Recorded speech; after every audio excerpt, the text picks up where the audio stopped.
this is Mr. Pete, and we are starting book 3 today, part 9 of The One and Only Bob.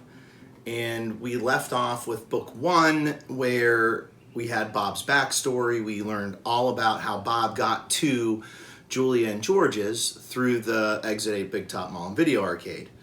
In book 2, we sort of got from Julia and George's house to the predicament of the tornado, then the hurricane hitting the park where Ivan and Ruby are staying and where George works. Now, book 3, we don't know about yet. We know he's off to the shelter. We have some ideas. He heard a bark that was familiar to him, and now he's off to the shelter. So many of you have probably predicted what he's doing, but let's see if we can find out what that was.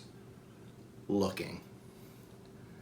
Ivan used to ask me what I did when I wasn't hanging out at the Exit 8 Big Top Mall and Video Arcade. I wasn't like the rest of the animals, caged, trapped. I told him I was scrounging for food, and he never questioned it. When you think about it, though, where's a better place to find food than the floor of a mall at the end of the day? Yeah, I wasn't looking for food. I was looking for her. For Boss, his sister. What if? At first, I didn't admit it to myself. You know how it is when you wish for something so bad you're afraid to say it out loud, because what if it never happens? It was like that. I knew the odds were crazy long. I knew I was nuts. And yet, I went out, day after day, searching for her. Character trait. We've talked about who Bob is through this whole story, and I think we know better who he is than Bob does himself. So, character trait about every day he goes and looks for his sister.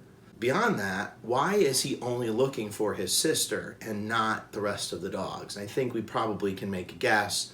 We're probably about to find that out too. 6.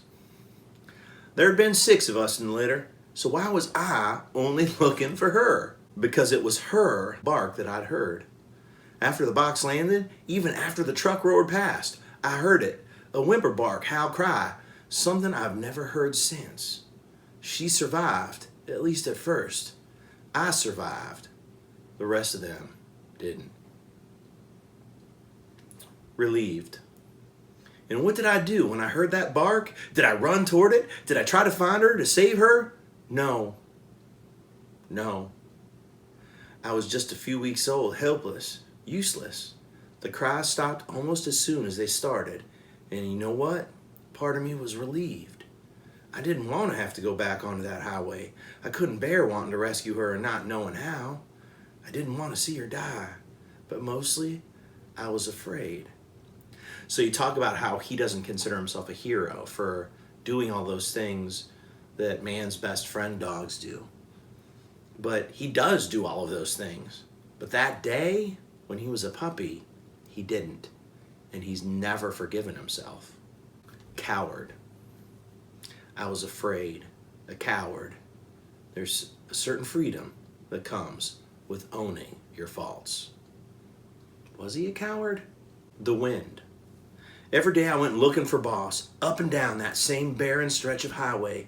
Sometimes I'd catch a hint of something hopeful in the air and think it was my sister's scent. I'd be certain the breeze had brought me her voice like an invisible gift. The wind can really mess with your head. Enough.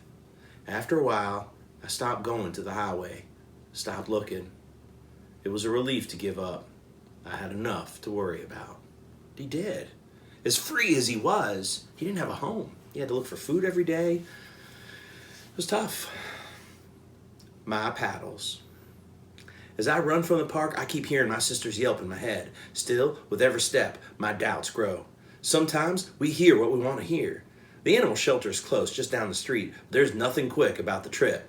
Water rushes past like a raging river. The sun's been swallowed by black clouds. I pick my way through muddy front yards, avoiding the worst of the water. I ain't much of a swimmer, doesn't come up much in my line of work, though I do a passable dog paddle. Makes sense. The problem is my paddles. My paws are tiny, not much to work with when you're fighting a flood. I see a couple humans with flashlights carving tunnels in the sheeting rain, but mostly the street seems eerily abandoned, especially after the chaos of the park. Carving tunnels in the sheeting rain. What is that? The shelter is at the bottom of a slight hill. Rain's pulled outside the front door, despite a pile of sodden sandbags. A police car's out front, parked at an odd angle. I find some footing on a large rock near the door. Takes me 3 slippery tries, but I manage to leap onto the topmost sandbag. I bark with all I've got, but I might as well be voiceless, between the wind and the rain and the howling animals, begging for escape. A lot of imagery there. Inside. I pause to listen. I hear humans shouting, and I can make out what sounds like police radio chatter. But I don't hear Boss. I'm right here, right at the source. Nothing. It wasn't her bark I heard.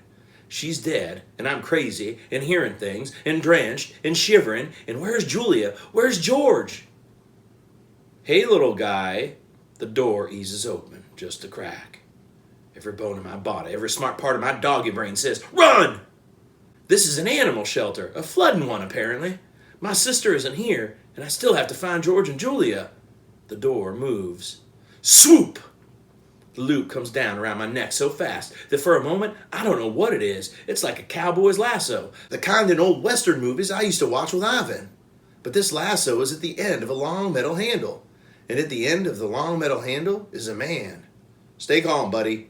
The man eases me gently but firmly off the sandbags and through the door. I'm inside the Bow Wow Big House. The Hound Pound.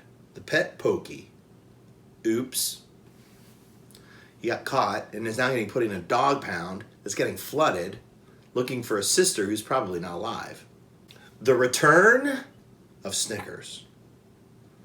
The man pulls me along with his lasso. I decide not to argue.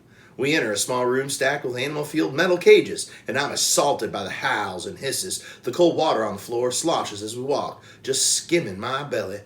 As bad as my smeller is, I instantly pick up on one distinctive odor. It's like the world's worst perfume, the kind old ladies emit, the kind people spray on their dogs to camouflage their lovely dog stink, the kind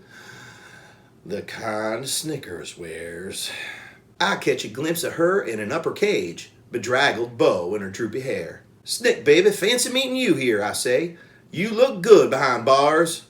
Harebrained, she replies. Hey, calls a rabbit 2 cages down. Watch your language. Matt couldn't deal with you, I asked Snickers. He brought me here because he thought it would be safer. Seems you may have been mistaken, I say. Carefully grabbing my scruff, Cowboy lifts me into an upper cage. He pulls the lasso loose and shuts the barred door. I'm not happy, but it's a relief to be out of my noose. Oh great, another one? Calls a woman wearing tall rubber boots. She pauses in the doorway. I thought we were turning people away. People, yes, says Cowboy. But this pup came solo. Tick-tock, folks, says an older ruddy-faced officer. He's holding a radio in one hand and a flashlight in the other. You are running out of time. We hear you, but first we've got to move everybody who's lower level. Boots sighs. Last hurricane we had 2 feet to deal with. I swear they're getting worse. Climate change, says the officer. What are you going to do? More than we're doing, says Boots. That much is for sure. I'll move the dogs from room 2, Cowboy offers. There are only a couple on the bottom level. We're out of cages, though. We'll have to double up. Put that little female in with the new guy, says Boots. They look like twins.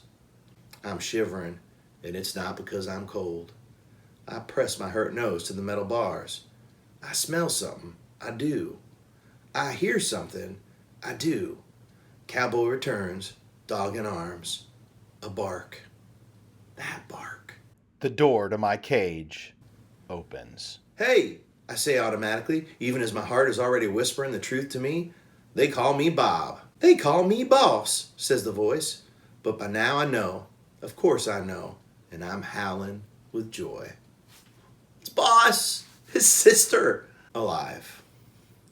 Thunder claps, shutters fly, windows rattle, water rushes, dogs whimper, cats howl, people yell, and all I can hear is my sister's voice.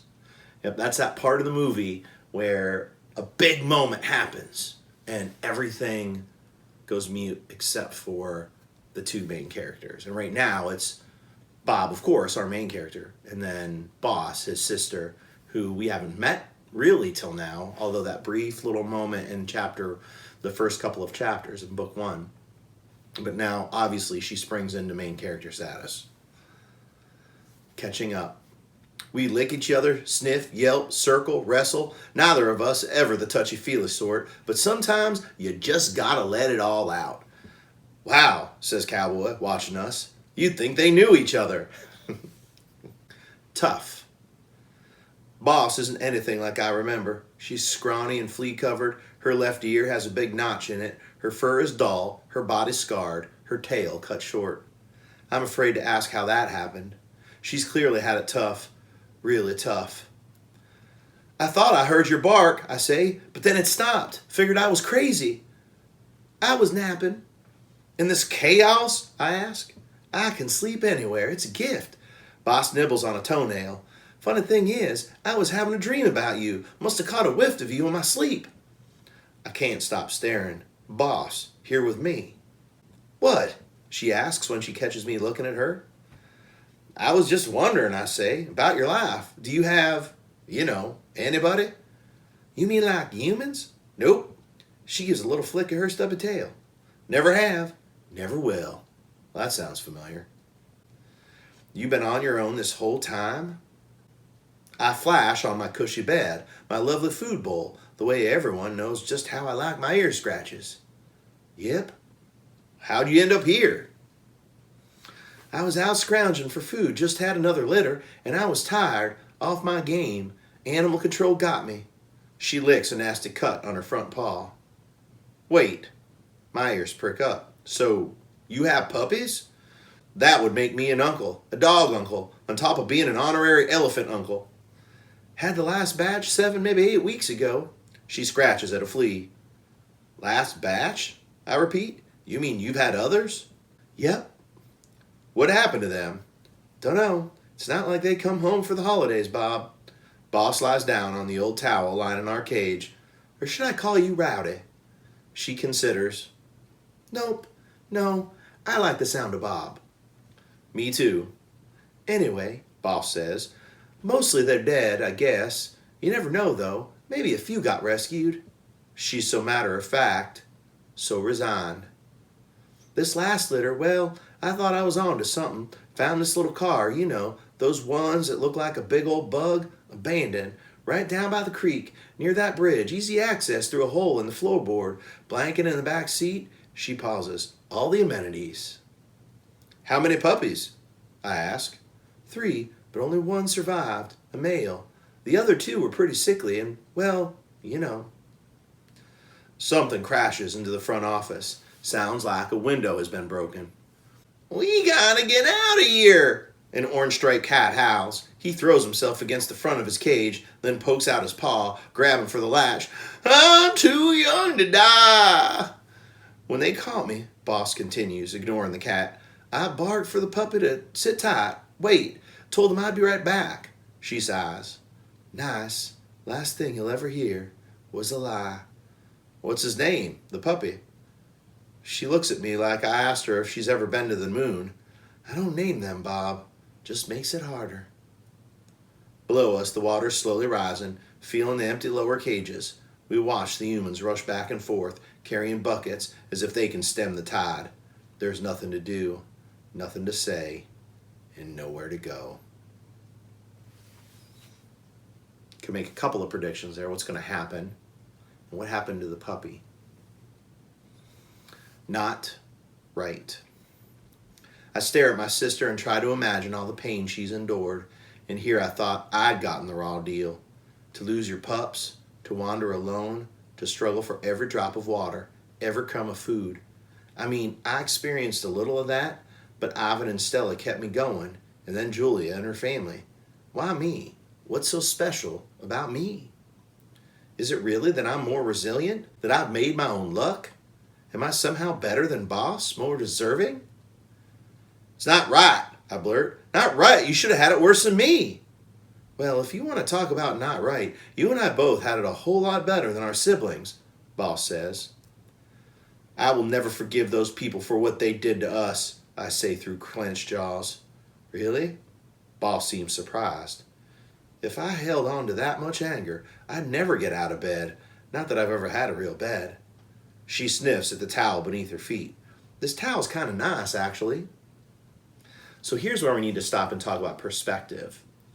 Bob's perspective is a weird perspective because he mostly understands he's a homeless dog through his whole life. He hasn't had it great, but in the grand scheme of homeless dogs, he's had it pretty good. And he does realize it. You can see that he's noticing that specifically here. But he still hates humans, even though he's got some good ones. Whereas Boss, she's had it even worse than him. And her perspective is, I can't think that way, or I would never get out of bed in the morning. And then she, just to show you her perspective, she's never really had a bed, and she appreciates the towel. That's how appreciative that she is. I look at her in disbelief. You're one of those? Those dogs must forgive no matter what taps? She almost looks amused. Well, it is kind of our thing, right?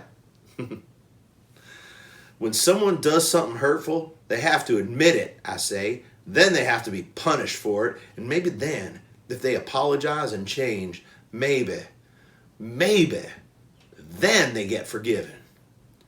All I know is I've done lots of bad stuff in my life, Bob. I've had to forgive myself plenty just, to get through the day. Boss gazes at me with her wise, weary eyes. And I figure, if I'm going to forgive myself, I'd better be ready to cut everyone else some slack, too. So, we're going to end day 9 there. He just meets Boss, and here is Boss teaching him this lesson.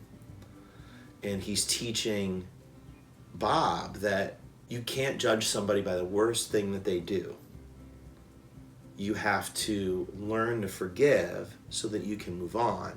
And Bob has not forgiven. Not only has he not forgiven those humans from when he was 3 weeks old, and he's 3 years old now, but he's not forgiven himself. So for his whole life, he's never considered himself a good dog, and he's never really given in to humans, even though we can see he loves Julia and George. He still has that hand-off sort of mentality. Whereas Boss, who has never had a home, doesn't have that at all. All right, we will find out if they can manage to get out of this dog pound or if both of them can. And we'll see if maybe we find out about that missing puppy next week. On to day 10. On to the next.